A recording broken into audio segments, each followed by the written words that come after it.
I'm Christy Vanover with Girls Can Grill. Today I'm cooking with cowboy charcoal and I'm smoking ribs in a way you've probably never had them before. I slice them first and then I smoke them so you get bark in every bite.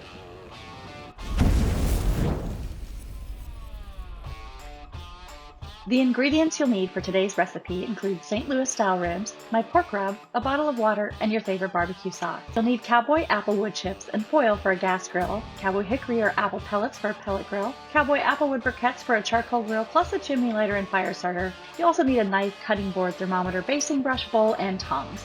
To start, remove the silver skin from the back side of the ribs. And then, with the bones facing up, cut between two bones, right in the center. Continue slicing until you have multiple individual ribs.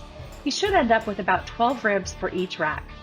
Generously rub the ribs with my pork rub from Spiceology. It will take about a quarter cup per rack.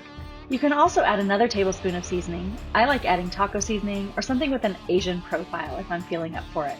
Be sure to rub the tops, bottoms, and sides, and then rub the ribs around in the spice that lands on the cutting board. Next, I'm going through the cooking technique using 4 different types of grills. Let's start with charcoal. Place your cowboy charcoal on the right side of the grill. Once the coals are ready, adjust the vent so the grill temperature is around 250 degrees. When the grill is ready, add the ribs over the indirect heat, placing the thickest bones closest to the coals and the smallest pieces furthest from the heat. The key to keeping the ribs moist is to spritz them with water every 20 to 30 minutes. On the charcoal grill, it will take 3 to 3.5 hours for the bark to form.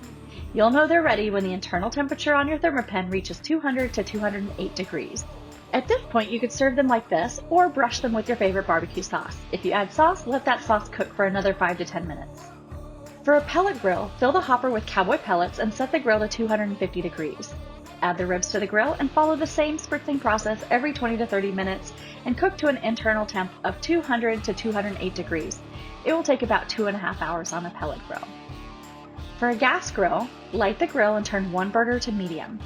Let the heat rise to 250 degrees and then add a foil pouch with cowboy applewood chips.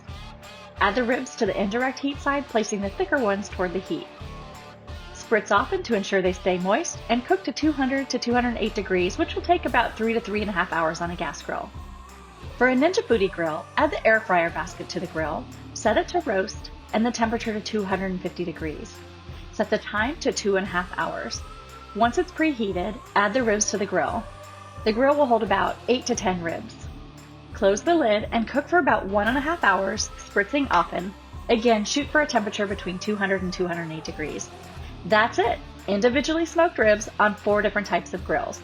They're full of bark in every bite and really juicy because of that spritzing. Let's give them a taste. Bite through just like I like them. Do I have sauce all over my face? Probably. That's the best way to eat a rib, right?